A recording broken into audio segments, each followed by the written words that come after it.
นอกจากการสนับสนุนช่องของเรานะครับผ่านการกดไลค์กดแชร์แล้วก็ Subscribe นะครับผมปัจจุบันนะครับผมช่องของเราได้เปิดช่องทางใหม่ๆนะครับผมเพื่อให้ผู้ชมนะครับผมและแฟนๆของช่องนะฮะสามารถให้การสนับสนุนช่องเล็กๆช่องนี้นะครับให้ได้ไปต่ออย่างต่อเนื่องนะครับและมั่นคงนะครับผมด้วยระบบสมาชิกนะครับผมที่ช่องเราเพิ่งเปิดขึ้นมานะฮะซึ่งทุกคนสามารถที่จะกดสมัครนะครับผมสมาชิกนะครับผมที่ปุ่มจอยนะครับผมหรือปุ่มสมัครสมาชิกนะครับผมที่มุมขวาล่างใต้คลิปนะครับผมหรือมุมขวาบนในหน้าต่างของช่องนะครับผมเพียงเดือนละ50 บาทเท่านั้นนะครับผมโดยมีสิทธิพิเศษมากมายไม่ว่าจะเป็นตราประทับแสดงระดับหลังชื่อนะครับผมเป็นรูปเรือชิปเปอร์ที่ออกมาแบบอย่างสวยงามนะครับผมพร้อมกับอีโมจินะครับเป็นรุ่นพี่แฮมชิปเปอร์นะครับผมสุดน่ารักนะครับซึ่งใช้ในการพูดคุยนะครับผมในช่องคอมเมนต์พร้อมสิทธิพิเศษต่างๆมากมายที่กำลังจะตามมาในอนาคตนะครับผมอีกอย่างหนึ่งคือทั้งการชมคลิปแบบ Exclusive นะครับก่อนใครนะครับผมหรือ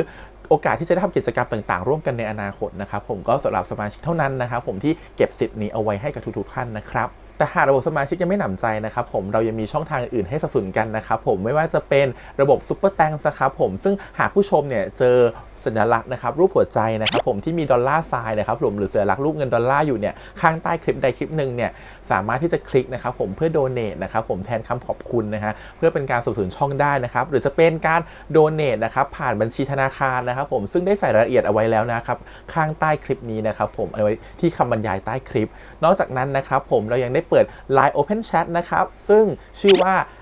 ATS Channel Family นะครับผมก็เลยขอเชิญชาวช่องทุกคนนะครับผมเข้าร่วมห้องแชทได้โดยไม่มีค่าใช้จ่ายใดทั้งสิ้นนะครับผมเอาไว้พูดคุยแลกเปลี่ยนข่าวสารกันนะครับผมในครอบครัวของเราและผมได้จัดทำสติกเกอร์ลายรุ่น Lovely พี่แฮมนะครับชิปเปอร์นะครับเอาไว้เป็นสติกเกอร์ที่ใช้พูดคุยกันด้วยนะครับจะได้ใช้คุยกันในกลุ่มก็น่ารักดีนะครับผมหรือจะเอาไปใช้คุยกับเพื่อนๆส่วนตัวก็ได้นะครับไม่ติดอะไรเลยนะครับผมตั้งใจทำออกมามากๆนะฮะเพียงชุดละ35 บาทเท่านั้นนะครับผมใช้ได้ตลอดชีพนะครับผมก็หวังว่าทั้งหมดนี้นะครับผมจะเป็นเรื่องราวดีๆที่จะเกิดขึ้นกับช่องของเราและชาวช่องของเราทุกคนนะครับผมเพื่อมุ่งหน้าต่อไปสู่ปี 2023 ปีนี้และก้าวต่อไปด้วยกันอย่างมั่นคงนะครับผมอย่าลืมสนับสนุนกันนะครับขอบคุณครับ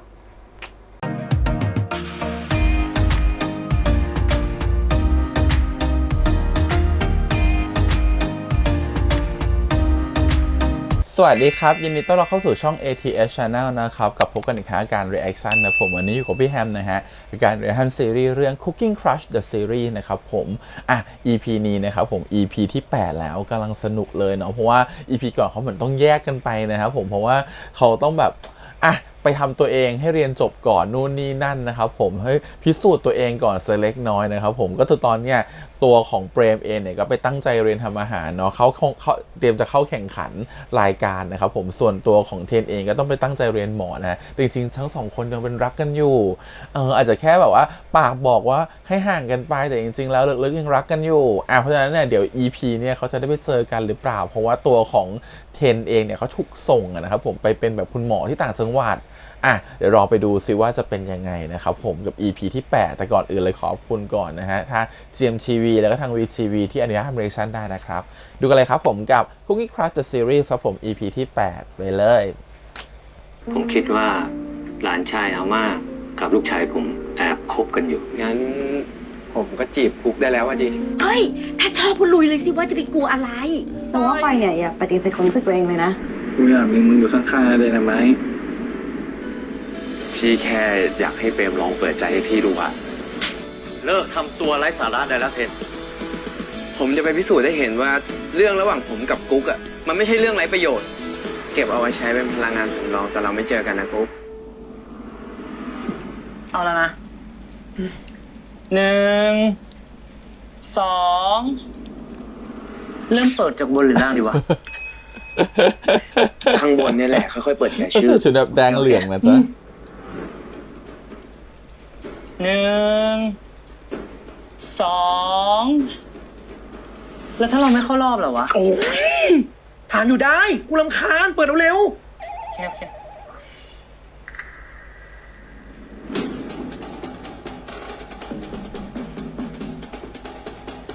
เข้าอยู่แล้วเขามีเส้นมีซอพาสเลเท่อ่านไงวะมีซองพาสทีมพวกไอ้บุญเชี่ยทีมแม่งทีมแรกเลยมึงสนใจหรอกทีมไหนคู่แข่งทั้งนั้นแหละรีบเปิดทีมที่2 outstanding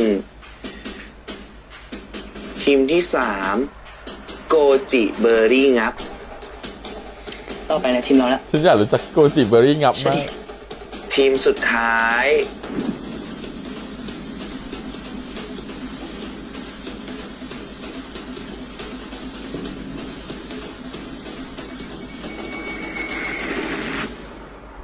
สาวทหารเสือ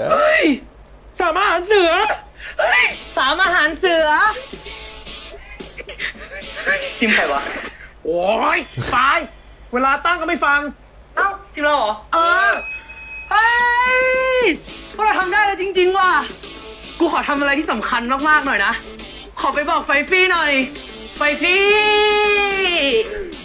สำคัญมาก กูว่ากูโทรไปอวดป้ากับแม่กูมั่งดีกว่า ๆอ่ะแล้วเราจะอวดใครล่ะ เป็นไรมึง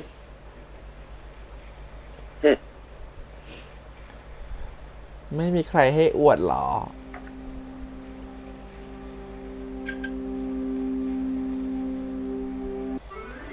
จานที่ 8 ไข่ต้มสมหวังไหมสาธุ99ไปบนเหรอลูก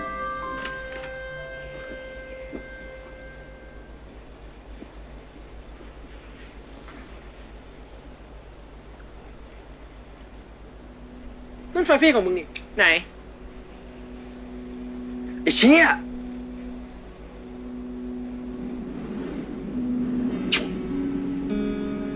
เงียบปากเลยเดี๋ยวมึง มึงไม่ควรทำแบบนี้นะ เชี่ยอะไรเนี่ย มึงปล่อย เมื่อมึงอยู่ข้างๆเลยนะไหม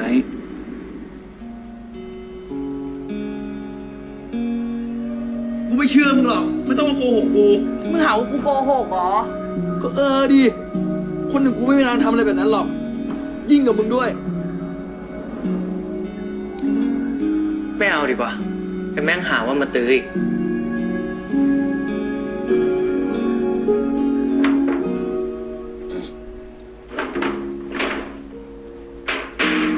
ไม่อยู่ห้อง ดื่ม ด้ว ซะหน่อย ย ลูก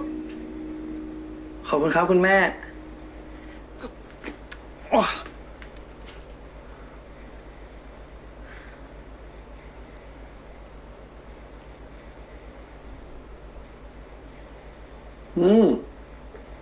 หวานน้อยแบบที่ลูกชอบเลยอะ เสร็จแล้วเหรอลูก เสร็จแล้วครับ เก่งมากแหม่สมชายชาตรีจริง ๆ เลยนะเนี่ย งานซ่อมแซมแบบนี้ก็ยังทำได้ เก่งกว่าพ่อเราอีกนะเนี่ย รายนั้นไม่ได้เรื่องเลย นี่ ถ้าเผื่อใครนะ ลูกสาวบ้านไหนได้ลูกชายแม่ไปเป็นแฟนนี่โชคดีมากเลยนะ เพราะว่าพึ่งพาได้เวลาเดือดร้อน ฉันเข้าใจไฟฟี่มากเลยอะประโยคที่ฉันเคยเจอตอนเด็ก ของแบบนี้เนี่ยมันขึ้นอยู่กับไฟเลยนะ ๆ อืม ไม่มีใครบังคับไฟได้หรอก ถ้าไฟไม่กล้าเนี่ย ไฟก็อยู่อย่างนี้แหละ แม่ครับ หืม คือ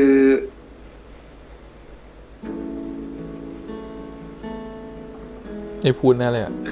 เครื่องมือช่างให้เก็บอันไหนอะครับ เดี๋ยวแม่เก็บเอง ไม่เป็นไร เหนื่อยแล้วไปเดี๋ยวแม่ทำให้ไปขอเป็นร้อนไปให้เก็บเอง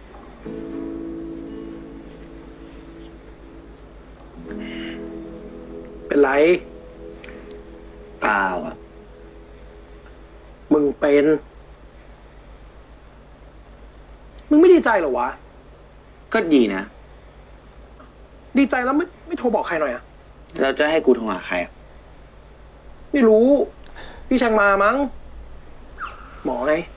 อย่าเลย มึงไม่คิดถึงเขาเหรอวะ ก็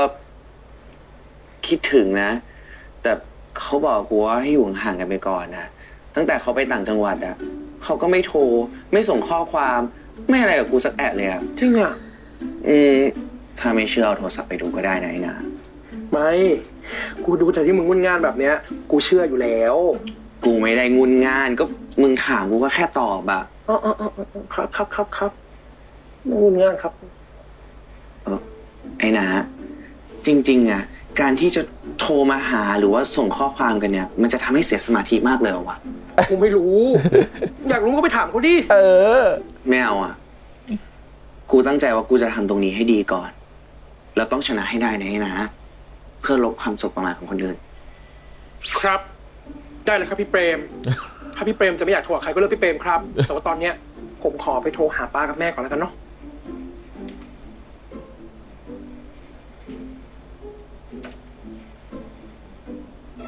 คิดถึงนะหมอ หมอคิดถึงเราบ้างหรือเปล่า อ๋อหมอคิดถึงเรา คิด บ้าง ถึง หรือเปล่า กุ๊กจังเลยอ่ะ แต่ผมต้องอดทนใช่ไหมกุ๊กพูดไปได้ยังไงวะ ขออยู่ห่าง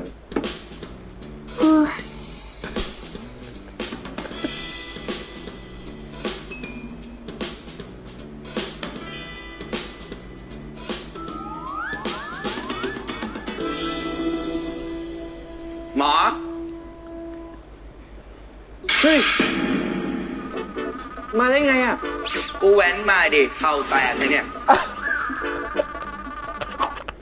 ใครนะเอาน้องกันมาแกล้งกับนี้ งั้น เดี๋ยวซักประวัติกับพยาบาลก่อนนะครับ เอ้า ไม่ใช่หมอแล้วเหรอ ไม่ใช่ครับ ผมถูกส่งมาดูงานเฉยๆอ่ะ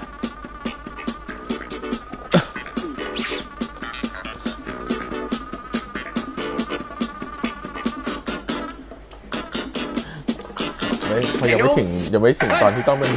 ทำงาน ห้อง ใช่ไหม น้ำไปทางไหน ตรงไปทางนี้ครับ เลี้ยวขวาสุด แก ทางเล น้อง ย กันมาก ขอบใจ เอ้า ไอ้หนุ่มสงสัยจะปวดหนักอันเนี้ย ต้องพักแล้วล่ะ เห็นหน้ากุ๊กเต็มไปหมดเลยอะ จะเห็นอีกไหมอ่ะ ขอโทษนะคะน้องเทน แม่บ้านเหรอ เสียงใช่ แต่รูปประโยคไม่ใช่อ่ะ อย่านะ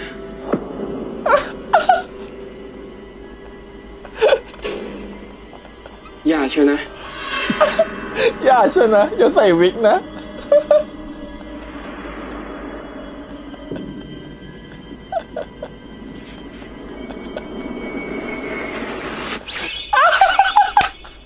เฮ้ย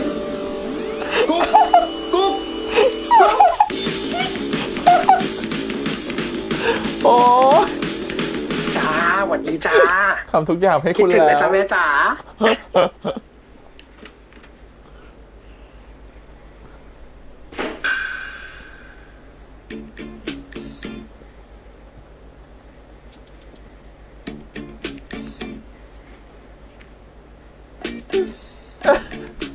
ทำไมมึงสองคนอมทุกข์กันจังวะ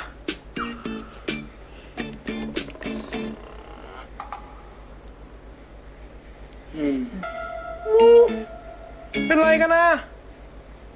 ทำไมอ่ะ มึงโดนในไฟฟี่ของมึงด่ากลับมาเหรอ เปล่า กูเลี้ยงไม่บอกเองอะตัดแล้วตัดให้ขาด โธ่กูจะกลับสุพรรณหน่อยอ่ะป้ากับแม่คิดถึงกูอ่ะ ไปด้วยดินะ อยากพักใจอะ เอาดิ ไปมาไปไหม นี่ไง เราไปหาแรงบันดาลใจในการแข่งรอบต่อไปกัน ไปไหนก็ไป ไปก็ไปเก็บของสิครับ ไปเลยแยกย้ายไปเก็บของ อย่างหงอยลุกไป เก็บของ ไป บ้านพักแพทย์ ก็คือถูกส่งมาเพราะยังเป็นหมอไม่อยู่แล้ว การเริ่มต้นทำอาหารเนี่ย เรา ถูก ต้ ส่ อง ง มา เริ่ม ดู จาก งานในโรงพยาบาล ถ้าเราทำอาหารให้คนกิน และเรามีความสุข คนที่ได้กินเนี่ย เขาก็จะได้รับรสชาติแห่งความสุขไปด้วย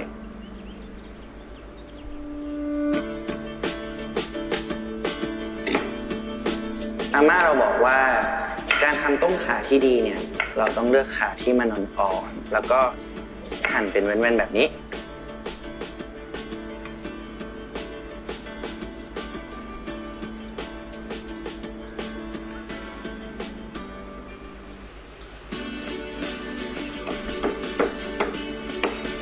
โอ้โหคุกก็เชฟก็ไม่ใช่เชฟหมอก็เก่ง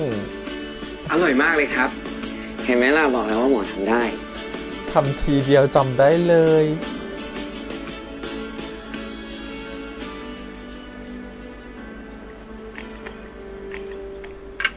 ใครมา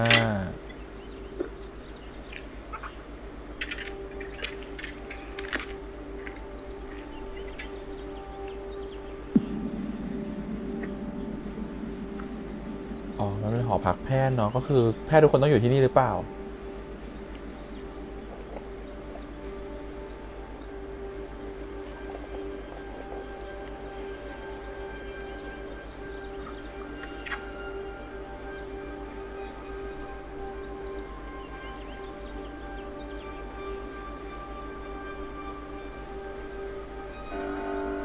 หอมอ่ะ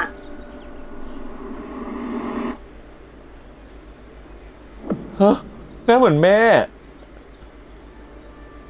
ทำอะไรกินอ่ะ กินด้วยดิ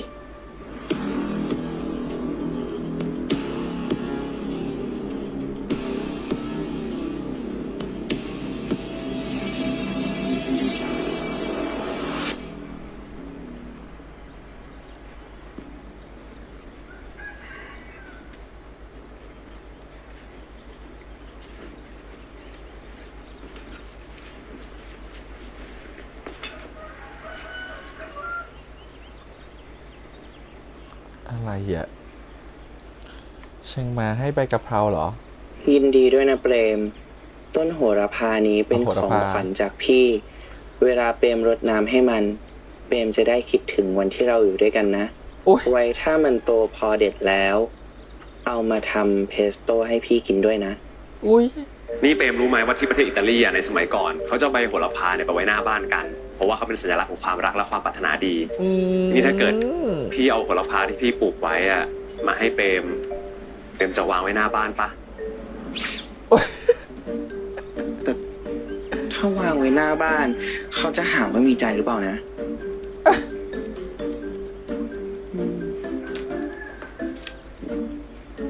แต่ต้นไม้มันก็ไม่ได้ผิดอะไรนี่หว่า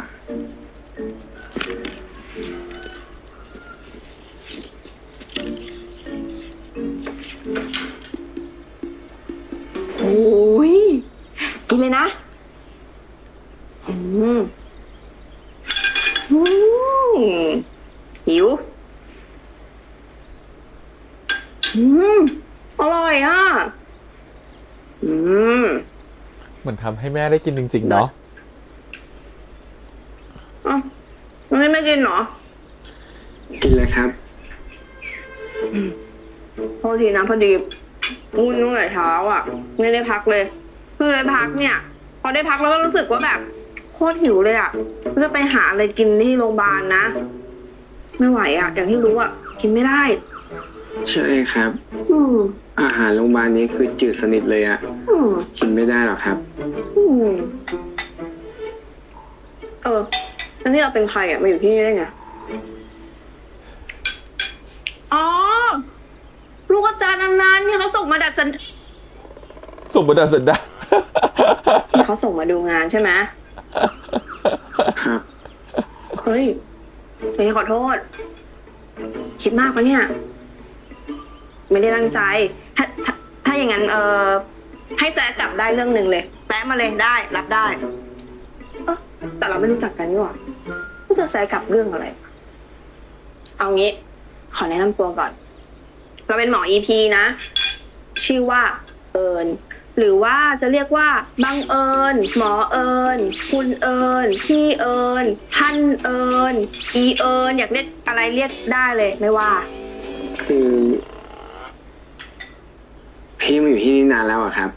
ผมมาอยู่ที่นี่หลายวันแล้วไม่เห็นเคยเจอเลยอะ อ๋อ คือ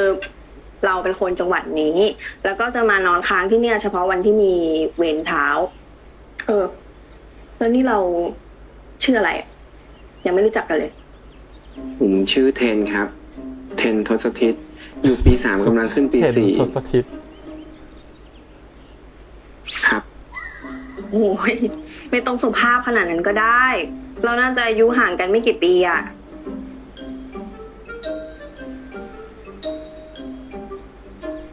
อ่ะ แล้วนี่จ้องอะไรขนาดนั้นอะไม่กินเหรอ คือ พี่หน้าเหมือนคนที่ผมรู้จักคนหนึ่งเลยอะ มีเม็ดไฝที่ไม่เหมือนกันแน่เลย ใครอะแฟนเหรอ ไม่ใช่ครับ แม่ โอ้โหนี่เราหลอกด่าว่าหน้าแก่วันนี้โอ้โห ดอกนี้เจ้ากันเลย เจ้ากันเลย เปล่าครับ ผมพูดจริง อ นั่นแสดงว่าแม่เธอเนี่ยต้องโสดมากแน่ๆเลยล้อเล่นแต่เพิ่งมีคนทักอย่างนี้ครั้งแรกกันเนี่ย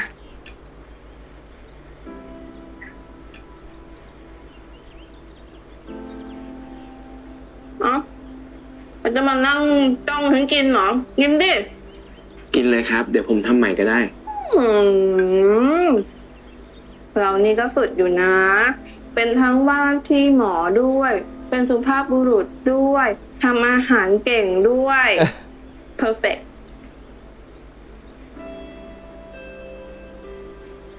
งั้นเอางี้ เดี๋ยววันนี้จะพาไปรับน้องใหม่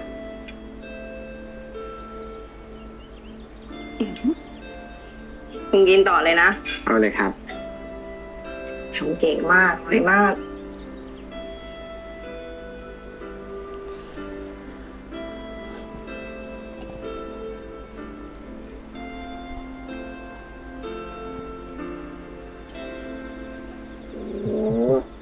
พาไปทานเหล้าปั่น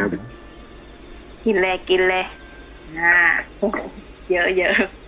ชนชน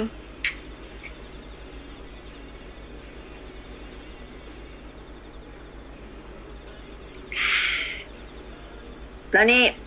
อยู่ปี 3แล้วทำไมรีบมาดูงานอะไฟแรงเหรอ ก็ไม่เชิงอะครับพอดีตอนเรียนไม่ค่อยมีสมาธิ พ่อก็เลยส่งมา มีแฟนเหรอ ชัวร์เลย แล้วแฟนเรียนหมอเหมือนกันปะ เปล่าครับเขาเรียนทำอาหาร แต่ว่าเราสองคนยังไม่ได้เป็นแฟนกันเลยอะครับ ถึงว่าทำอาหารเป็นนี่ดูทรงแล้ว จบตั้งแต่ยังไม่ได้เริ่มเลยเหรอ ผมไม่ยอมไม่ง่ายหรอกครับ ผมตั้งใจไว้ว่า ผมจะมีการเรียนที่ดี บวกกับความรักที่ดีให้ได้ สุดยอด ยกให้2 นิ้วเลย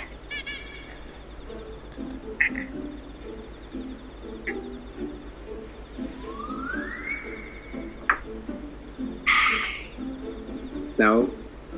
ทำไมพี่ถึงมาเป็นหมอที่นี่อะครับ เพราะอุดมการณ์ไง เรามันโตที่นี่ เวลาจะมาหาหมอทีนะ โคตรของโคตรของโคตรของโคตรของโคตรนาน มาตี 4จะได้เจอหมอกี่โมงบ่ายโมง อันนี้คือความจริงของหมอรัฐ เร็วสุดกี่โมงเที่ยงไอเราก็สงสัยนะงงเหมือนกันว่าไอหมอพวกนี้นี่เป็นหัวทำอะไรชักช้าวะแต่พอได้เป็นเองมันไม่เหมือนโรงพยาบาลที่กรุงเทพไงที่แบบไปหาหมอปุ๊บเจอหมอปั๊บที่นี่มันแบบคนละแบบกันเลยอะเหนื่อยชิบ เนี่ยต้องมีแบบว่า triage ของหมออีกนะ แบ่งคนตามสีใครฉุกเฉินกว่าก็ต้องไปทำนู่นทำนี่ เค ก่ ย อ เจ น อคนไข้เคสหนึ่งไอมาแบบ3-4 วัน ก็วินิจฉัยว่าเป็นปอดติดเชื้อก็ให้ยาไป ไม่ดีขึ้น เราอะอยากจะขอให้เขาย้ายไปโรงพยาบาลในตัวเมือง คนไข้ก็บอก ไม่เอาเขาไปไม่ไหว สุดท้ายมาเจอว่าเป็น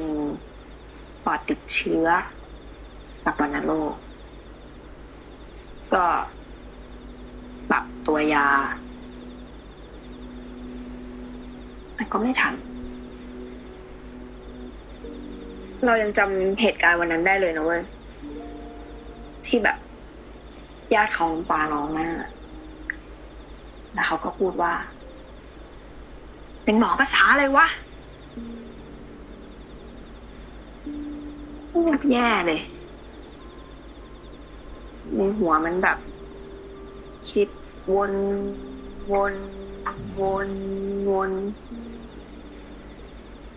กูช้าตรงไหนวะกูช้าไปเหรอวะ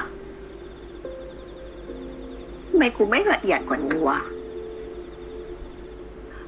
แต่กูเหนื่อยนะเว้ยกูรักษาคนไข้วันเป็นร้อยคนน่ะและไอ้ที่บอกว่าหมอโรงพยาบาลทั่วประเทศมีพอไปเหี้ยอะไรปกติเวลาเรา ไปไหว้ศาลพระภูมิที่โรงพยาบาลเราไม่เคยขออะไรเลยนะเว้ยแต่วันนั้นเราขอให้ถ่ายว่าขอว่าอะไร เราขอให้เราเข้มแข็งพอ ที่จะเป็นหมอต่อไปด้วยเถอะ ผมเข้าใจนะครับว่าพี่ทำดีที่สุดแล้วอะแต่ผมก็เข้าใจพี่นะ ว่าโมเมนต์ไหนที่มันฝังใจเรามากๆอะไม่มีใครทำให้เราลุกขึ้นมาได้ นอกจากตัวเราเอง ใช่ ไม่มีใครทำให้เราลุกขึ้นมาได้ นอกจากตัวเราเองดนตรีมา เอ๊ะลุกขึ้นมาแล้ววู้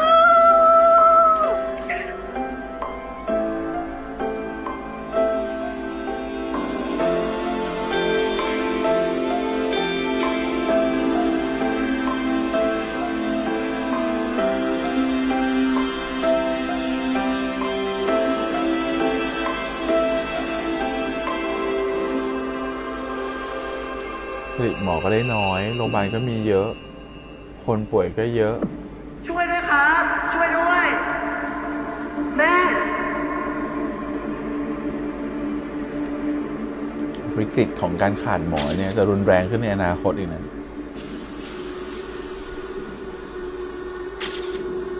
แม่ แม่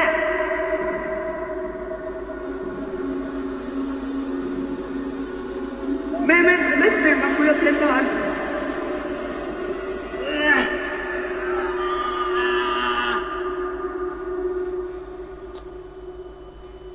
แม่ทำไมวะ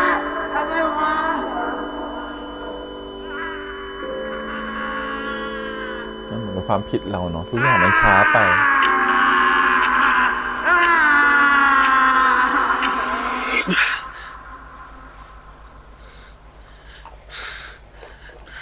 ไม่มีทางที่จะผ่านเรื่องร้ายๆไปได้นอกจากตัวเราเอง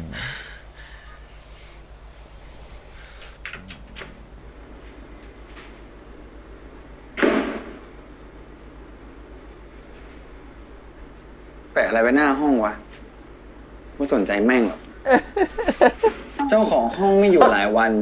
กับสุพรรณไปฉลองเข้ารอบรายการซูเปอร์มอเตอร์เชฟรายการทำอาหารชื่อดังของเมืองไทย ไม่ได้อวดนะ แค่บอกให้รู้ว่าไปไหน อีคนเชี่ยอะไรของเราอีไม่อยู่ก็ดี จะมีเวลาทบทวนตัวเอง เมธาเพื่อนรัก ไปสุพรรณกับกูหน่อยดีกูทนไม่ไหวแล้วว่ะกูอยากเจอมันนะ เราต้องชวนตัวเอง ทันขอต้อนรับเข้าสู่ อ๋อ ภัตตาคารเทียน เจ้าของ ร้านอาหารที่มีชื่อเสียงคนแห่เข้ามามากที่สุด อันดับหนึ่งของจังหวัดสุพรรณบุรี จัดอันดับโดยกูเอง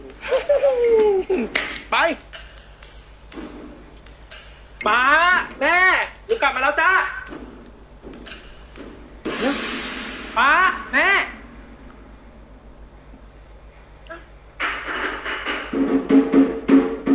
ต้อนรับลูกเหรอ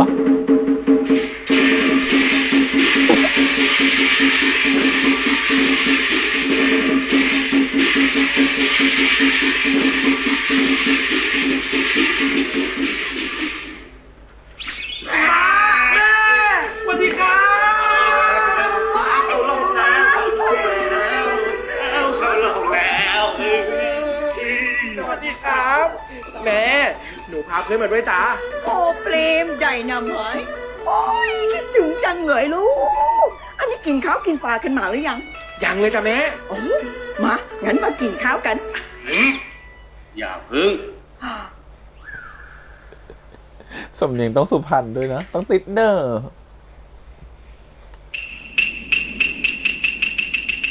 อะไรไปบนเหรอ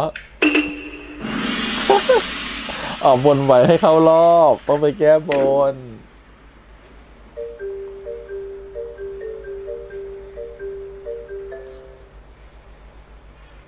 เว้ย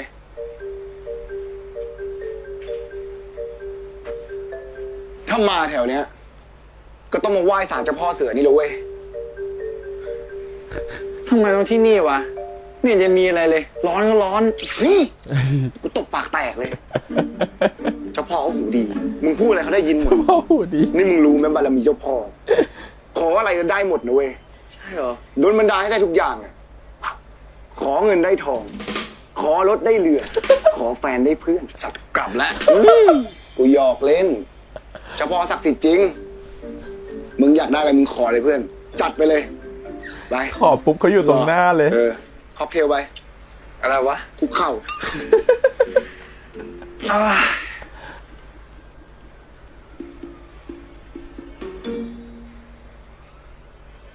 มองกูอะไรวะ ขอให้ลูกได้เจอกัน มึง ไม่ต้องขอแล้วมึงเจอแล้ว กูยังมองหอไม่เสร็จเลย เฮ้ย ออกมาหลบโอ๊ย เชี่ยศักดิ์สิทธิ์จริงว่ะ เดี๋ยวนะ ตากูฝาดเปล่าวะ เห็นหน้าใครก็เป็นหน้าไฟฟี่ไปหมดเลย เฮ้ยโห ศักดิ์สิทธิ์จริง ชัดยัง 4K แม่มึงนี่กรรมเทพโดยเนื้อแท้ ส่งเรามาทำบุญ ให้กูได้เจอไฟฟี่ อย่าเพิ่งรีบอย่าเพิ่งรีบให้เขาวิ่งตามเรา ไม่ไปดีกว่า เออ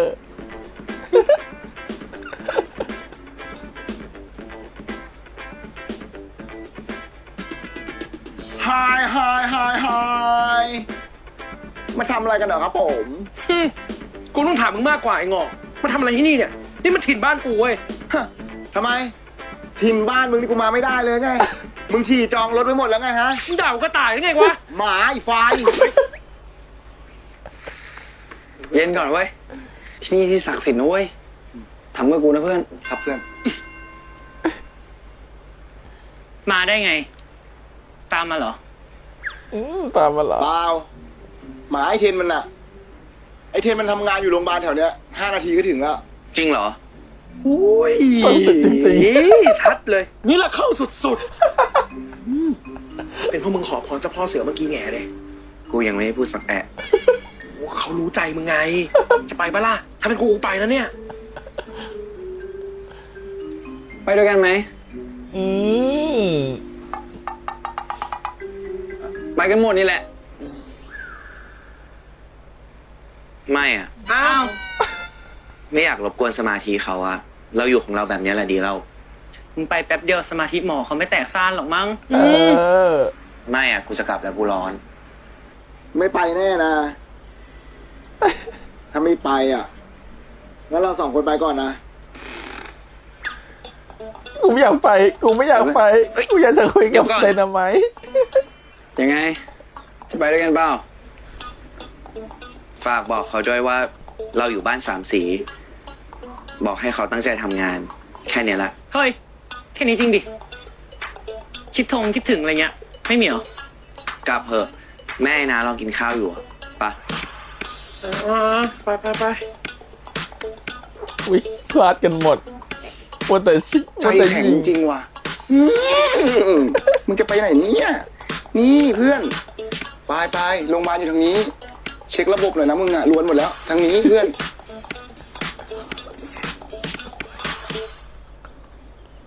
รอพยาบาลสักครู่นะครับ ชื่ออะไรครับ ชื่อเมธาเพื่อนมึงไงครับ เฮ้ยพวกมึงมาได้ไงอ่ะ ก็กูเห็นมึงเหงากูก็เลยมาหา และที่สำคัญเนี่ย กูก็พาไอ้ไฟเขามาตรวจไตหน่อย ไตอะไรวะ ก็ไตหาหัวจามตามหาหัวใจไงวะ เขาทำหัวใจหายไว้ที่สุพรรณบุรี พวกมึงยิ่งพูดนะ กูยิ่งไม่รู้เรื่อง มึงอย่าไปฟังมันเลยมันเพ้อเจ้อเนี่ย มึงรู้ปะว่าก่อนมากูเจอใคร ไม่ต้องเดาละกูเฉลยเลยแล้วกัน กูเจอกุ๊ก กุ๊ก เปรมอะนะ มึงบ้าละ ไม่ได้บ้า มึงเชื่อกูไหมว่าบ้านไอ้นา3 สีอะอยู่ที่นี่พอดี พวกมันเลยมาเที่ยวกัน ไม่บังเอิญไปหน่อยเหรอวะ บังเอิญดิ บังเอิญเชี่ยเลยแหละแต่โลกนี้แม่งก็มีแต่ความบังเอิญอย่างนี้แหละมึง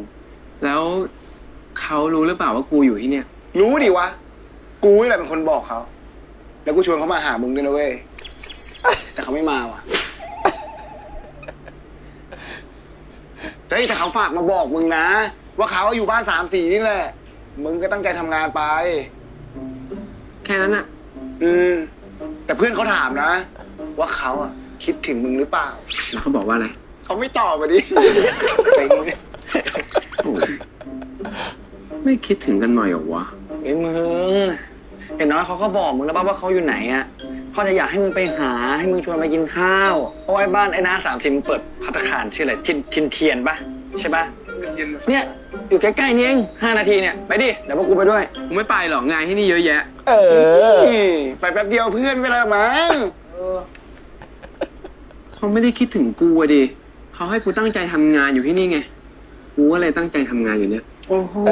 ประชดประ ข ชั ยั น นซะเลย แดกดัน เดี๋ยวกูไปนะ แม่ป่าบอกเลยนะ ไม่ อ่ะไปแล้ว อะไรนะ เดี๋ยว กัดแล้วเชียร์ งั้นกูฝากบอกนิดนึง ว่ามา กูผมอยู่ที่นี่ไม่เห็นมีใครโทรหาเลยโคตรจะเหงาอยู่โรงพยาบาลตั้งแต่เช้ายันมื้อข้าวก็ยังไม่ได้กินที่มีให้กินก็ไม่อร่อยไม่อร่อยก็กินไม่ลงหิวก็ต้องอดทนอ่ะแล้วก็เหงาก็โทรหาใครคิดถึงใครก็ไปหาไม่ได้อ่ะแล้วหันหน้าไปหาใครก็ไม่มีใครเข้าใจเลยอ่ะ โอ้ยสั้นบ้าเลยเนี่ย พูดเองปะ จำไม่ได้หรอก น้ำป่าบอกสั้นๆว่าอยู่ที่นี่ตั้งนานแล้วอ่ะไม่เห็นมีใครโทรหาเลยแค่เนี้ย แล้วตอนแรกมึงจะฟอร์มเยอะทำไมวะ กูบอกให้แล้วกัน ไป ภารกิจยิ่งใหญ่ เมื่อกี้แบบแรปมากคุณแล้วเอาเวลาพูดเร็วๆอย่างเงี้ยตลกด้วยอะพูดอย่างงี้มาหลายเรื่องละมาละเทียน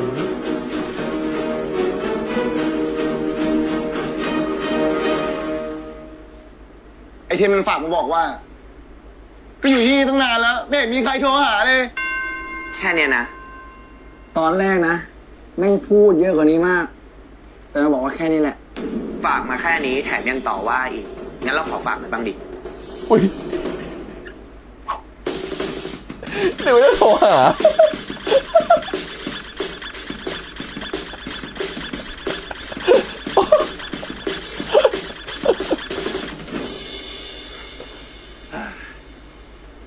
ทำไมไม่โทรมาบอกก่อนล่ะ คนรอมันก็ท้อไปนะเว้ย ฝากมาหรือฝากมาด่าวะงั้นไปบอกเขาดิ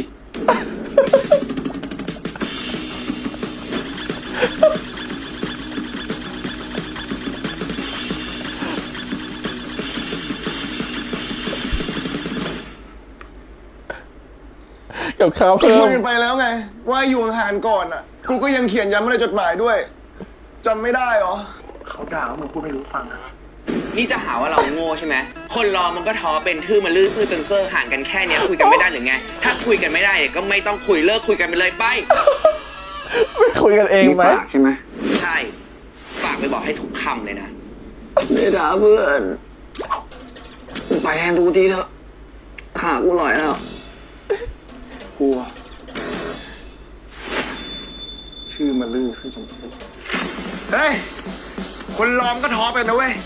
ชื่อมันลือซื่อจนเซอร์ แค่ห่างกันแปลว่าคุยไม่ได้เหรอวะ ถ้าคุยไม่ได้ก็ไม่ต้องคุยเลิกคุยไปเลยก็ได้นะเว้ยไอ้ควาย เฮียแรงเนี่ย ไง มึงมีอะไรจะบอกกูเขาอีกไหม มึงจัดมาเลย มึงอย่าหยุดนะเว้ย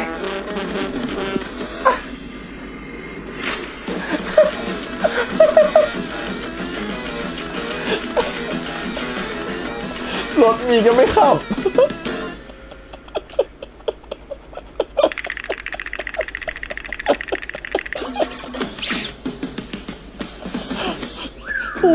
ไหน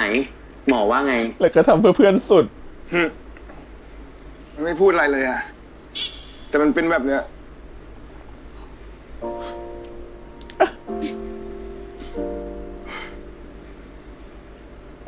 ขนาดนั้นเลยเหรอ กูว่ามึงด่าเขาแรงไป ปากมึงอ่ะ ถ้าเป็นเราอะเราโดนบอกว่าให้เลิกคุยไปเลยเราก็คงช็อกเหมือนกันแหละ สงสารมันเนาะ งั้นเราขอฝากไปบอกเขาอีกทีดิ ครั้งสุดท้ายแล้ว ฝากขอโทษเขาหน่อย เฮ้ย กูว่าเนี้ย มึงต้องไปบอกเขาเองแล้วล่ะ เอามาใส่กูไปไหมล่ะ เนี่ยใจ ขอบคุณ เนี่ย 3-4 มาก แล้วไฟฟี่กันไหนทำไมไปไหน ชลา ขอบคุณมากนะ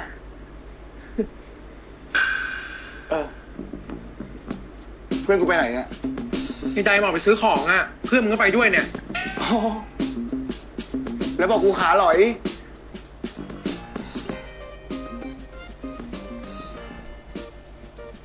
ที่มาสุพรรณเนี่ยไม่ได้มาหาเพื่อนแต่มาหากูหรือเปล่าเฮ้ แล้วเจนอะไม่มาด้วยเหรอ เลิกแล้ว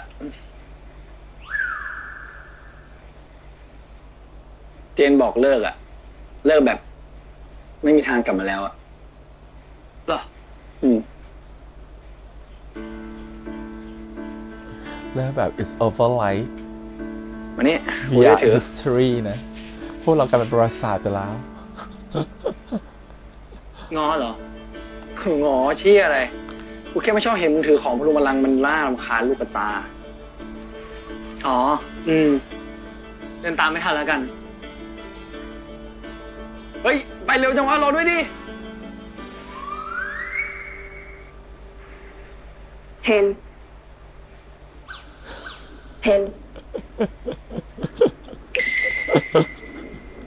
อ๋อ ครับ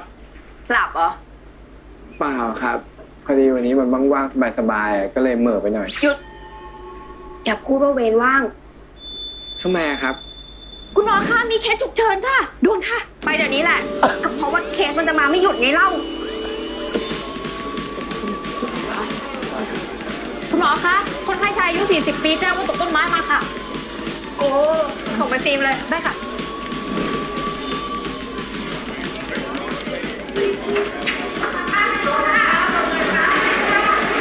ไปห้องฉุกเฉินเลย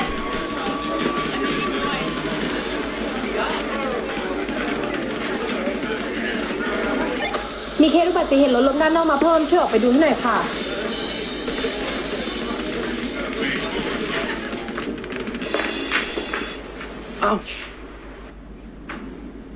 เอา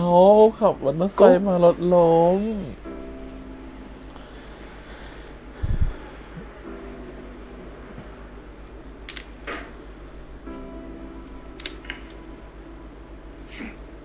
ขอโทษครับ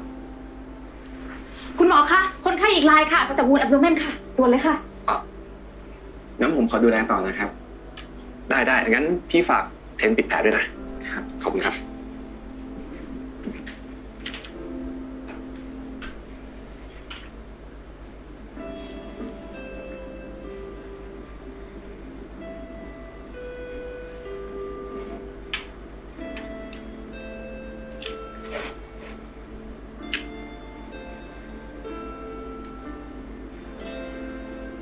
ไม่คิดจะพูดอะไรหน่อยเหรอ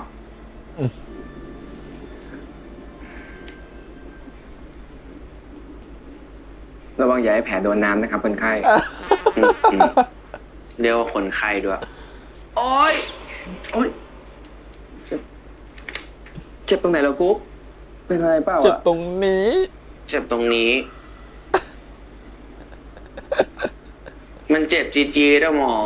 อุตส่าห์กั้นใจไม่มาหาแม่เจอเพราะอยากให้หมอมีสมาธิกับหาว่าโดนว่าพูดไม่รู้ฟังอีกอะ ผมพูดขนาดนั้นเลยเหรอ ก็มันตีความได้แบบนั้นปะล่ะ อุตส่าห์คิดถึงอะ เอ้ยนี่กูคิดถึงผมเหรอ คิดถึง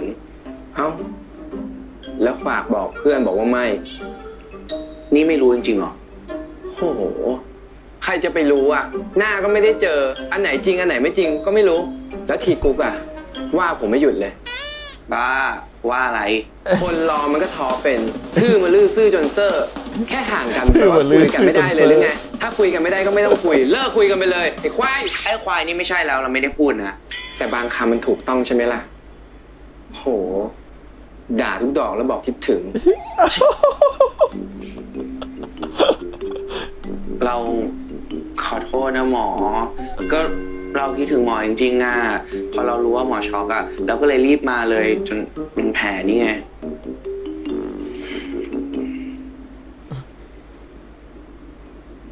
ผ ผมก็คิดถึงกุ๊กเหมือนกัน อะไรนะ ผมก็คิดถึงกุ๊กเหมือนกัน คิดถึงจะตายอยู่แล้วเนี่ย ได้ยินแล้ว แต่ว่าอยากได้ยินอีกรอบหนึ่ง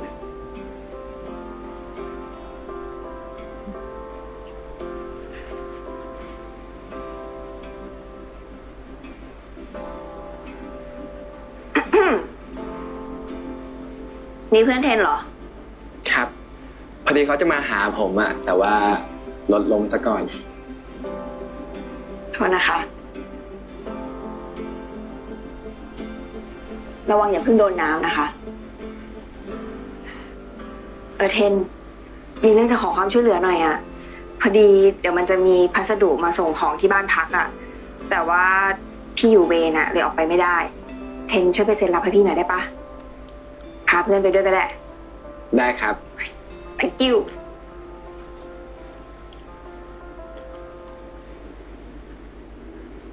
เป็นอะไรหอบหืดเหรอ หมอ ผู้หญิงคนนั้นเขา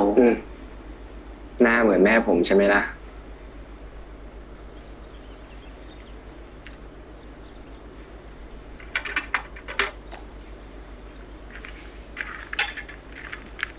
มันเป็นหอบหืดเลยอะเมื่อกี้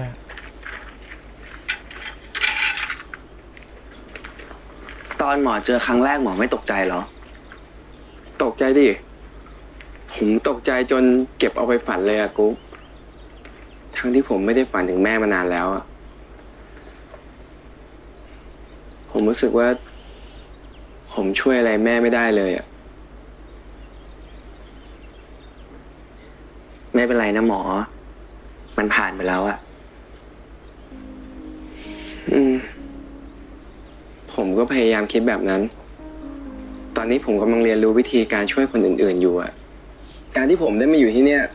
ผมได้เห็นอะไรเยอะเลยกุ๊ก ผมได้กลับมาโฟกัสเป้าหมายของการเป็นหมอ รู้ว่าต้องพยายามมากขึ้น เพื่อที่จะได้ช่วยคนอื่นได้มากขึ้น ดีแล้วล่ะหมอ แล้วกุ๊กก็เป็นไงบ้างครับ เราผ่านรอบออดิชั่นแล้วนะ ผมดีใจด้วยนะครับกุ๊ก ผมคิดไว้อยู่แล้วแหละว่ากุ๊กต้องทำได้ ตอนที่เรารู้อะเราก็ดีใจนะ แต่ว่าดีใจไม่สุดอะเพราะอะไรรู้ไหม เราไม่มีคนที่เราอยากดีใจด้วยอยู่ข้างๆ เราคงไม่ได้แชร์ความสุขให้หมอไปอีกสักพัก เราทำได้แต่รอ ตามที่หมอบอกให้รอ ความสุขของเราเลยมีความเหงาอยู่ กุ๊ก ที่จริงเราไม่ได้ตั้งใจจะบอกหมอนะว่าเรารู้สึกแบบนี้ แต่ว่าเราเห็นว่าหมอมีความมุ่งมั่น ตั้งใจ มีเป้าหมาย เราเลยคิดว่าน่าจะบอกหมอได้ละมั้ง ขอโทษนะครับกุ๊ก ผมเองก็เหงาเหมือนกันน่ะ เราไม่ต้องห่างกันแล้วได้ไหม เหตุเกิดจากความเหงา พัสดุมาส่งครับพี่ ของมาพอดีเลยครับกุ๊ก เดี๋ยวผมไปเอาของก่อนนะครับ เดี๋ยวกุ๊กเข้าไปรอในบ้านเลย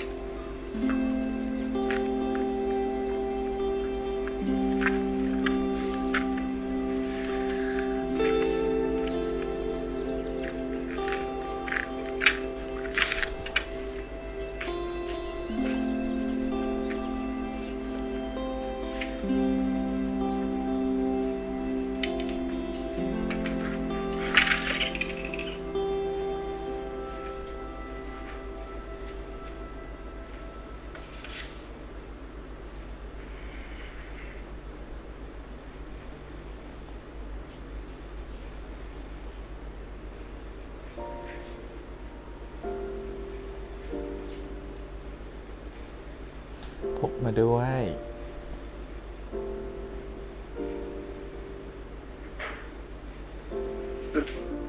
หมอ นี่หมอเอาถุงมือเรามาเหรอ ผมเห็นว่ามันขาดอะเลยอยากมาเย็บให้ครับ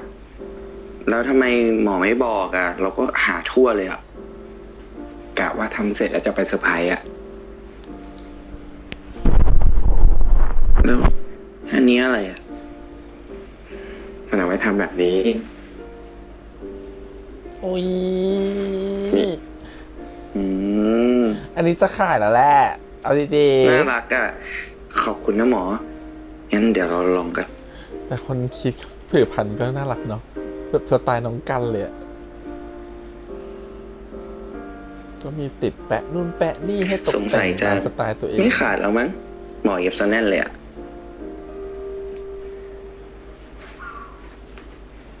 อะ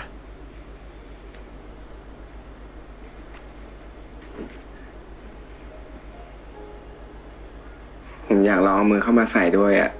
ดูดีว่ามันจะขาดไหม ไม่น่าขาดแล้วเนาะ ความสัมพันธ์ของเราล่ะ ไม่น่าขาดแล้วเนาะ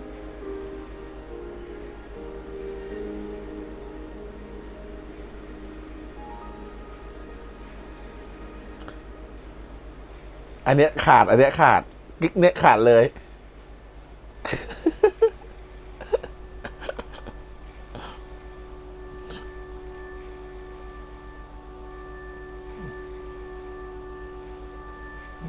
สักจุ๊บ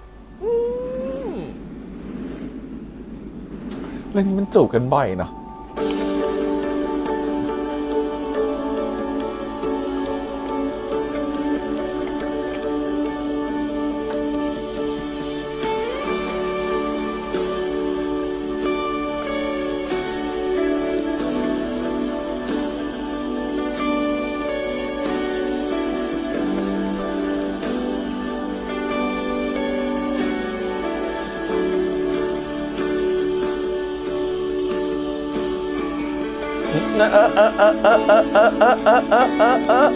นี่มันหอพักรวมนะจ๊ะ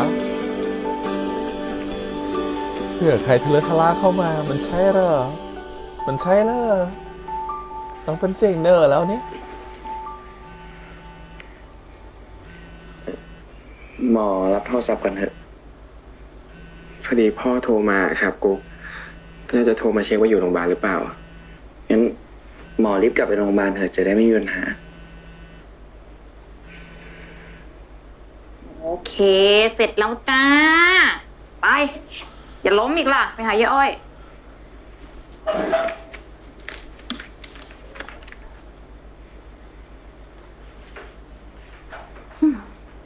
อ๋อ นี่น้องเทนมาจากไหนคะเนี่ย อ๋อ เพิ่งมาจากบ้านพักแพทย์ครับ แล้วเจอหมอเอิญไหมคะ ไม่เจอนะครับ นี่ผมเพิ่งไปเซ็นรับของแทนเข้ามา พี่ว่ามันแปลกๆนะหมอเอิญเขาไม่รับสายพี่เลยอะค่ะ เดี๋ยวพี่โทรอีกรอบก่อน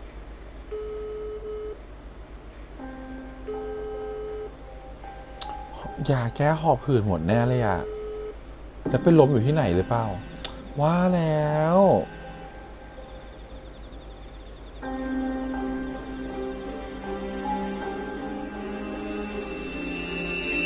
ไม่รับ อยู่ เล ห ย น้า ค่ะ บ้านน่ะคือรีบจะเอากลับเอายา หมอ แน่ เอิญ เลย ไม่ แล้ว รับ ยาอยู่ เลย ใน ค่ะ ถุง แล้วผมฝากของหน่อยครับ ค่ะ แล้วยาอยู่ในถุงอ่ะ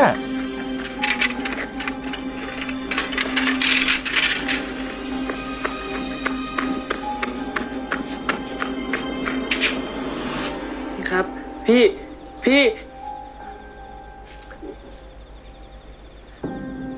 ชีพจรอ่อนมาก ช่วยด้วยครับ ช่วยด้วย แม่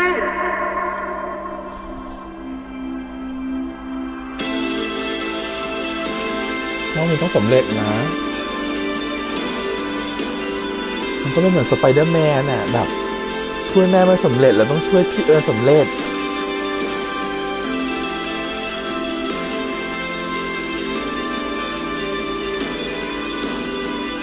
ไม่สำเร็จ2 ครั้งนี่โห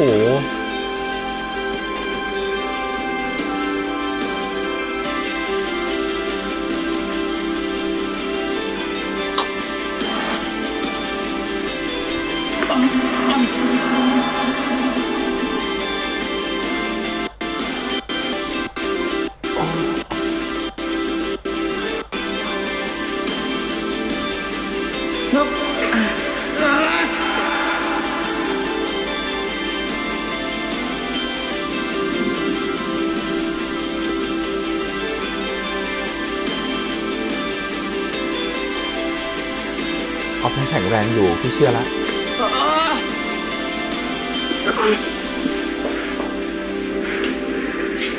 เอาเลยผมเฉยเลยครับ ช่วยด้วยครับ ช่วยด้วยนะครับ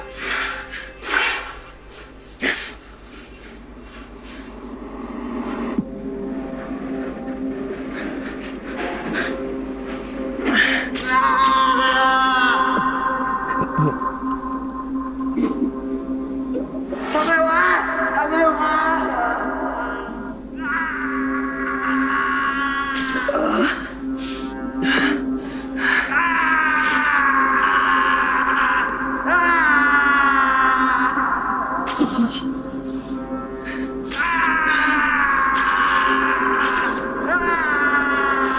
หมอ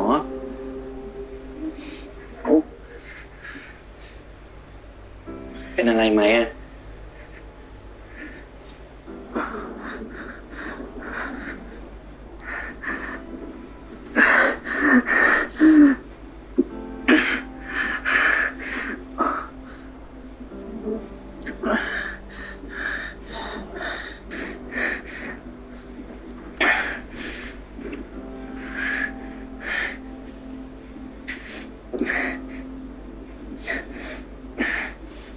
กดดันมากอะ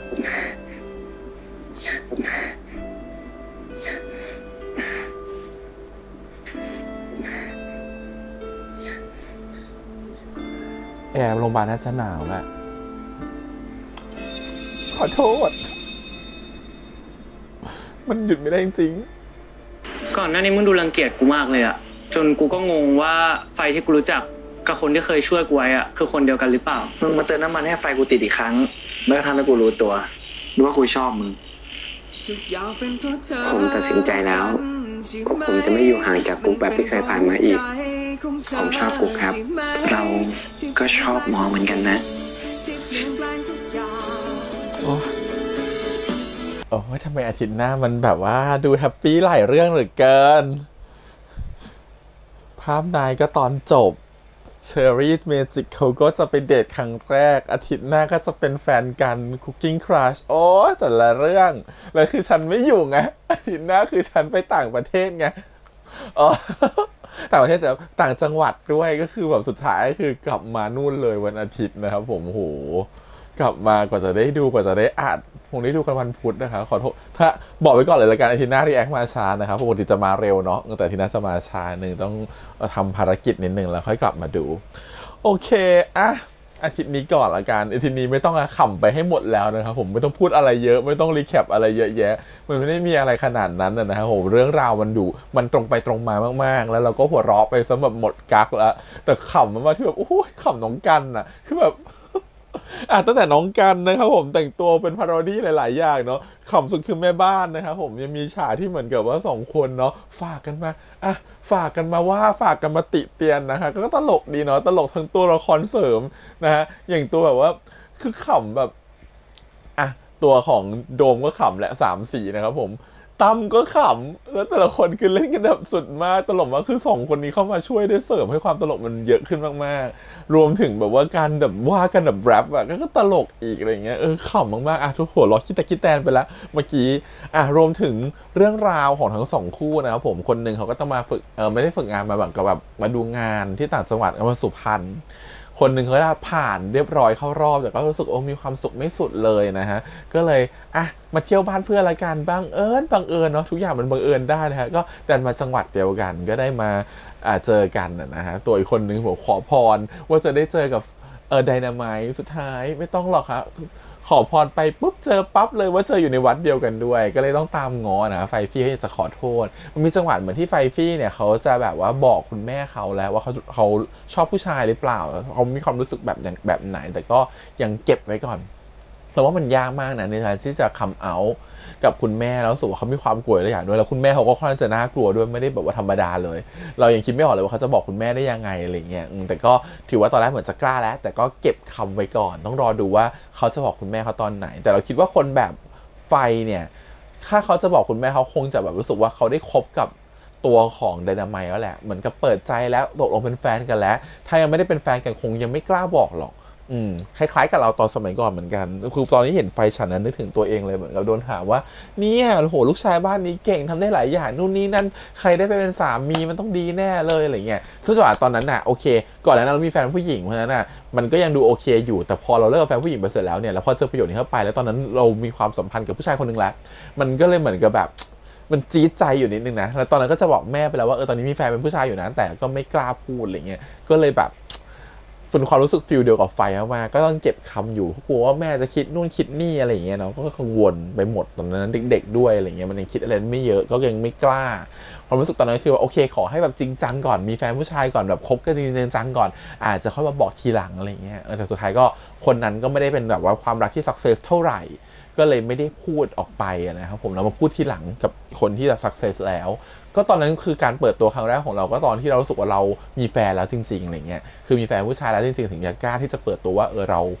มีแฟนผู้ชายนะเพราะว่ามันเหมือนกับไม่รู้จะไปพูดว่าเราชอบผู้ชายด้วยเหตุผลอะไรในจังหวะตอนนั้นเพราะว่าถ้าพูดว่าชอบผู้ชายคงจะโดนคำถามกลับมาว่าแล้วทำไมแกถึงรู้ตัวว่าเขาชอบผู้ชายแกคบกับใครอยู่แล้วตอนนี้คือมันแบบคงอีกหลายคำถามอะไรเงี้ยแต่ถ้าสมมติตอนนั้นเรารู้สึกว่าเราคบกับใครอยู่สักคนหนึ่งที่รู้สึกว่าเป็นแฟนเราจริงๆคบแล้วรู้สึกว่าเราอยากเห็นอนาคตร่วมกับเขาอะไรเงี้ยเราคงจะเดินออกไปบอกแม่ว่าเราคบคนนี้อยู่เลยคิดว่าไฟก็น่าจะเหมือนกันคือต้องคบด้วยไหมก่อนแหละถึงกล้าจะไปพูดกับแม่เนาะก็ต้องรอดูต่อไปอาทิตย์หน้าน่าจะแบบว่าบอกรักกันแล้วน่าจะเป็นแฟนกันแล้วเหมือนกันอาทิตย์หน้าจะเป็นแฟนกันทั้งคู่เนาะทั้งตัวของไฟกับตัวไดนาไมต์รวมถึงตัวของเปรมแล้วก็เทนด้วยส่วนเปรมกับเทนเนี่ยเขาก็จะมีความแบบคิดถึงแต่มันแบบแบบไม่อยากจะไปเหมือนกับถ้าฉันก้าวออกไปฉันแพ้ก่อนฉันไม่กล้าจะพูดออกไปก่อนว่าฉันคิดถึงมันก็เลยเหมือนกับว่าต่างคนต่างยักยื้อกันไปยักยื้อกันมาสุดท้ายแหละก็ต้องยอมแพ้ใจตัวเองนะครับเพราะใจมันเจ็บไปหมดแล้วไม่ใช่เข่าเจ็บใจมันเจ็บสุดท้ายก็ยอมบอกความรู้สึกต่อกันนะครับผมแล้วก็เผอิญว่ามีเรื่องของหมอเอิญเข้ามาแทรกก่อนหมอเอิญเนี่ยต้องชมว่าEP นี้ค่อนข้างจะแทรกเรื่องหมอเอิญเข้ามาให้ดีเนาะเดี๋ยวเอาหมอเอิญนี่หน้าตาเหมือนคุณแม่ด้วยแต่ให้เห็นว่าอาจจะไม่เหมือนแม่ตัวที่มีไฝนะ2ที่ไม่เหมือนกันอะไรอย่างเงี้ยซึ่งตัวคุณแม่เขาไม่ได้มีซึ่งหมอเอิญเนี่ยเข้ามาแทนเนี่ยรู้สึกว่าฟีลลิ่งตอนเนี้ยเราเห็นการช่วยเหลือของหมอเอิญน่ะนึกถึงถ้าใครดูเรื่องSpider-Man นะครับผมภาค3เนี่ยมันจะมีจังหวะคล้ายๆแบบนี้ตรงที่ใน Amazing Spider-Man เนี่ยเขาไม่สามารถที่จะช่วยคนรักของเขาได้แล้วเขาก็มาช่วยแฟนของตัว Spider-Man ใน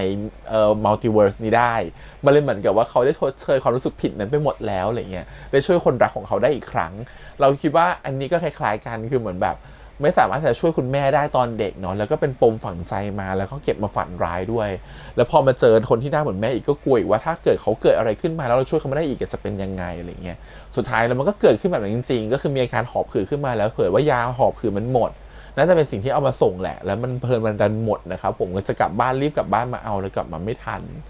ก็เลยต้องรีบสุดท้ายเทนรู้เทนก็เข้ามาช่วยจังหวะนั้นก็คือต้องการแบกหมอเอิญเนี่ยหมอมาที่โรงพยาบาลให้ได้มันก็ฟีลลิ่งเหมือนตอนย้อนกลับไปเหมือนที่เขาช่วยแม่แล้วเขาช่วยแม่ไม่ได้เพราะเมื่อกี้ได้เชียร์มากๆว่าเฮ้ยรอบนี้มันจะต้องได้นะเพราะถ้าเขาช่วยสำเร็จรอบนี้เนี่ยออกมาแล้วคุณหมอบอกว่าหมอเอิญหายปลอดภัยแล้วนะมันจะเหมือนว่าได้ชดเชยความผิดอะไรบางอย่างในอดีตของเขาไปครับผมที่เขาไม่สามารถช่วยแม่ได้อย่างน้อยๆครั้งเนี่ยเขาช่วยแม่ได้ที่เขามือสั่นมันอาจจะแบบ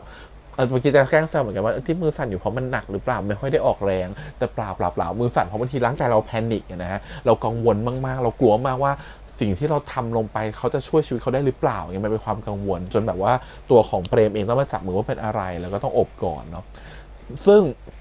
ถ้าอาทิตย์หน้าหมอเอิญรอดเรารู้สึกว่าอาการที่เขาเป็นอยู่ตอนนี้มันจะดีขึ้นมากๆเลยความรู้สึกผิดมันจะได้แบบจางลงไปบ้างเพราะรู้สึกว่าอย่างน้อยๆรอบเนี้ยฉันก็ยังทำสำเร็จ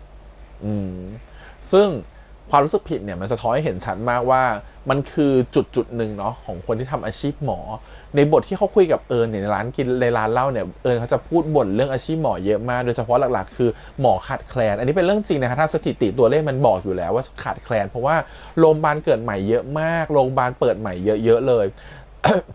คนหมอผลิตออกมาได้น้อยลงเรื่อยๆนะครับผมแล้วก็ผลิตออกมาได้ไม่เท่าเดิมเพราะฉะนั้นนะการรักษาคนน่ะมันต่อหัวคุณหมอ1คนมันเริ่มเยอะขึ้นเรื่อยๆแสดงว่าหมอมันขาดหรือมันไม่เพียงพอนะแล้วหมอส่วนใหญ่ก็มาทำงานในกรุงเทพอีกอย่างหนึ่งคือหมอบางคนก็เอาไปเปิดคลินิกเองหมอบางคนก็เหมือนกับว่าไป ไปทางเฉพาะทางด้านที่ไม่เกี่ยวกับว่าที่เป็นเหมือนกับช่วยอยู่ในโรงพยาบาลเพราะฉะนั้นเช่นเวชกรรมไปเปิดเป็นคลินิกความงามอย่างเงี้ยซึ่งมันไม่ได้อยู่ในซึ่งโรงพยาบาลต้องการหมอที่เป็นหมอประเภทอื่นเช่นหมอยูโรหมอนูโรหมอประเภทอื่นๆที่ยังขาดแคลนอยู่เนาะซึ่งตรงเนี้ยมันทำให้ตัวอาจจะอีกหลายๆอย่างด้วยนะเราไม่อยากพูดแล้วกันทุกคนเราไปฟังคลิปอื่นๆดูแล้วกันมันมีอธิบายเต็มหมดเลยว่าทำไมหมอถึงขาดแคลนแต่สิ่งที่มันเกิดขึ้นคื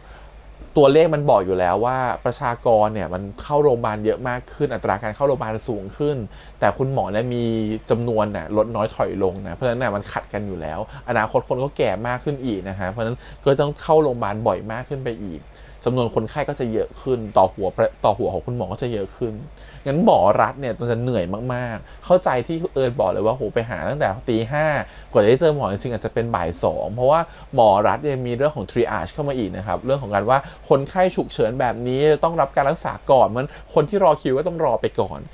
มันทำให้การรอคอยหมอในโรงพยาบาลรัฐค่อนข้างจะยาวนานมากอันนี้ก็เป็นปัญหาที่มันทำให้เห็นว่าหมอขาดแคลนจริงๆโอเคพูดเรื่องหมอขาดแคลนไปแล้วกลับมาที่เรื่องของคุณว่าประเด็นสำคัญคือเขาต้องการจะพูดเรื่องของคุณหมอว่าคุณหมอต้องผ่านเรื่องแบบนี้อีกกี่ครั้งต่อกี่ครั้งในแต่ละวันในการช่วยเหลือคนไม่ได้แล้วถูกคนไข้หรือญาติคนไข้ว่าคุณหมอไม่เก่งเลยคุณหมอทำให้คนไข้ตายหรือเปล่าคนไข้เสียชีวิตหรือเปล่าบางทีเขาก็กลับมานั่งคิดเนาะว่าถ้าเราเป็นเขาเราคงจะลำบากใจเหมือนกันคงจะอึดอัดใจแหละเพราะว่าบางทีเราทำเต็มที่แล้วอะด้วยความรู้ที่เรามีอะมันเหมือนกับเราพลาดตรงไหนหรอเหมือนที่เขาพูดแล้วสุดท้ายมันทำให้ตัวคนไข้เราเสียชีวิตแต่คนไข้เราไม่รอดหรือคนไข้เราถึงจุดที่วิกฤตอะไรเงี้ยบางทีเราไม่ได้พลาดนะแต่ละทีคำแนะนำของเรามันผิดตรงไหนหรือเปล่าหรือเขาไม่ทำตามคำแนะนำของเราหรือเปล่ามันคือแบบมันต้องหาเหตุผลกับทุกๆคนอย่างเงี้ยมันก็ไม่ได้เนาะสุดท้ายอาจจะกลายเป็นเราที่เหมาะสมกับตรงนี้จริงๆหรือเปล่ากลายเป็นเราต้องตั้งคำถามกับตัวเองซึ่งมันไม่ควรเป็นแบบนั้นในเมื่อคุณเป็นบุคลากรที่สำคัญของประเทศมัน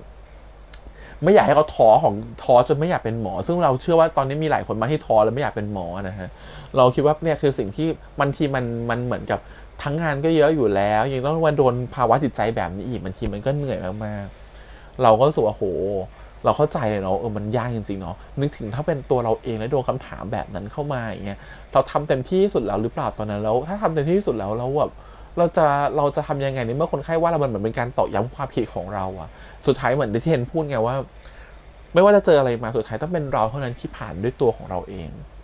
งผ่านเรื่องร้ายๆด้วยตัวของเราเองเพราะฉะนั้นเวลาหมอเจอแบบนี้มาเขาก็ต้องหาวิธีในการจะเคลียร์ความรู้สึกของตัวเองออกไปแล้วก็เดินหน้าต่อนะฮะซึ่งมันไม่ง่ายนะครับมันยากพูดเหมือนจะง่ายแต่มันยา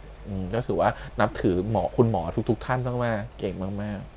โอเคทีนี้กลับมาที่หมอเอิญต่อเพราะพอเรื่องมันเป็นแบบนี้ปุ๊บหมอเอิญก็เลยสำคัญขึ้นมาต่อสำหรับตัวเทนก็เลยยิ่งหน้าคล้ายคุณแม่อีกเพราะฉะนั้นพอเกิดเรื่องขึ้นมาเนี่ยโหเทนเขาก็ช่วยสุดใจสุดท้ายก็มาถึงโรงพยาบาลได้นะเขาแล้วบอกว่าเพราะว่าก่อนหน้านี้เขาช่วยแม่ไม่ได้รอบนี้เขาต้องทำให้ได้ก็เป็นการพิสูจน์ว่าพี่ออฟเขายังแข็งแรงอยู่เนาะแบกได้ไม่พอขาก็ยังเดินได้อยู่โอ้โหแข็งแรงมากไม่แบบว่าปวดเข่าปวดไหล่ไม่เลยสุดยอดมากๆอันนี้ก็ต้องชมเหมือนกัน